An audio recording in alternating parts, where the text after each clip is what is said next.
ምንድነው? የማን ድምፅ ነው?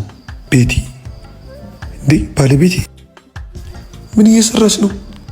ይሄ ጓደኛዬ ሻማር አይደል እንዴ? ዛሬማ ጉዳቸውን ነው ማየው። እሺ እባክህ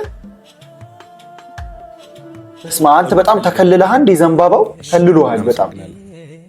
እንዴት ይታሰባል ሰው እንዴት ራበኝ ብሎ እምነቱን ይበላል። ተገባ ይልሃል ጉዳዩ ሊሰራ እንዴ? የት ገቡ? ቆይ እናልኝ እኔ ወንድም ውስጥ ይሄ ነገር በጓሮ መውጫ አለው? አረ እዚህ ጋር ያለው አልጋ ቤታችን ነው።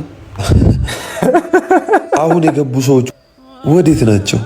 አዎ አጭር ነው የገቡት። አንተን ፈልገህ ነው እንዴ? የምን ባለቤት ነው የምትለው? ና ሂሳብ ክፈል ነው ውጣ። ይሄ እኮ ድርጅት ነው። ምን ይላል? ይቅርታ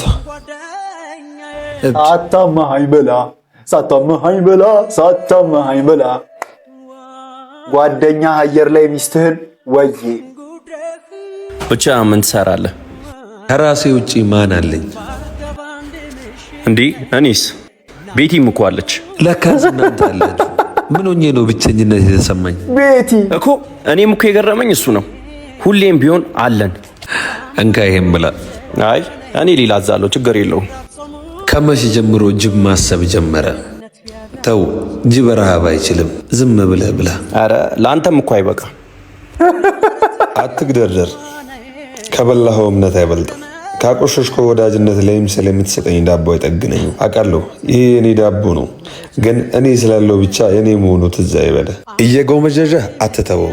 የእግሬን መውጣት ተከትለ እንደምትበላ አውቀዋለሁ። አይዞ፣ ሳታዝንልኝ ዝም ብለህ ብላ። ውስጠ ወይራው ወንድሜ አስገባለት ነው የምልህ። ሳታማኸኝ